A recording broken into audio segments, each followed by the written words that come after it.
G'day, I'm Adam David Collings, and I've just been to see Batman vs Superman: Dawn of Justice. Wow. Alright, first off, Superman. I really liked Henry Cavill's portrayal of Superman. I mentioned that when I reviewed Man of Steel a few years ago. In that movie, we didn't really get to see the Daily Planet Clark Kent, just a very brief scene at the end of the movie. This time around, we get to see Clark, and I like him. He's more along the lines of Dean Cain's portrayal rather than Christopher Reeve's, yet he's unique and different in his own way. This is not a star reporter. He's not trying to be the big celebrity. He's just a guy who works at a paper. And he doesn't even really come across as that good at his job. He's never at his desk, for obvious reasons, and he doesn't really do what Perry tells him to do. He's always following his own leads. This job exists so that Superman can go to the places he needs to go without being noticed. Superman's relationship with Lois is well advanced in this movie. I'm not sure we saw quite enough of the birth of their relationship in Man of Steel.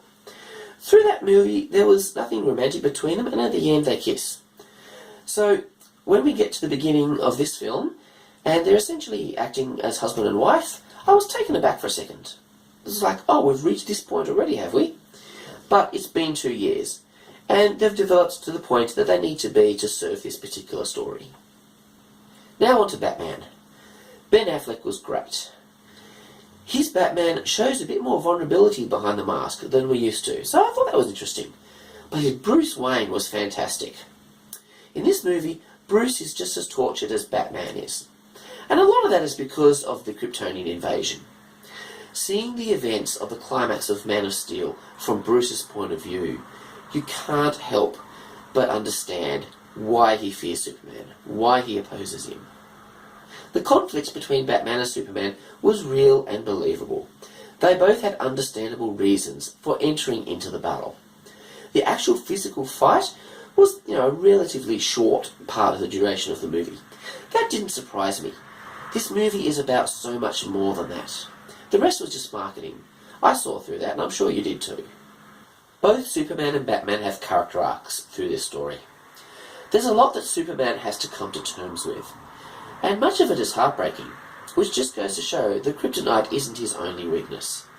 But ultimately, I think Batman is the primary protagonist of this story. His character arc is big. All that he goes through the course of the story changes him dramatically. To make a slight reference to the previous trilogy, he becomes the hero that Earth needs him to be. And Superman played a big part in that. The thing that sets this movie and Man of Steel apart for me is that they really take consequences seriously. This movie looks at the implications of what would this world really be like if these people existed. What are some of the ways that humanity would respond if Superman were walking amongst them? The answers to that question can be pretty explosive. Now on to the shared universe aspect. Apart from a few visual Easter eggs, Man of Steel didn't really try to be a shared universe movie. This time around, they're being very explicit in setting things up. This is all a very slow build throughout the story, sometimes seeming not to be particularly necessary, but by the time we get to the end, it all ties together. It's all important. I can really see now the beginnings of the Justice League being birthed and the reasons for it. And I found that very satisfying. I left the cinema with my head swimming with a lot of different emotions. There's plenty to chew on, and I'll be thinking about this movie for a while.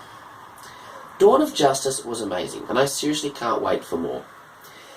I've avoided spoilers in this review, but if you'd like to dig a little deeper, you can click here for my spoilery discussion video.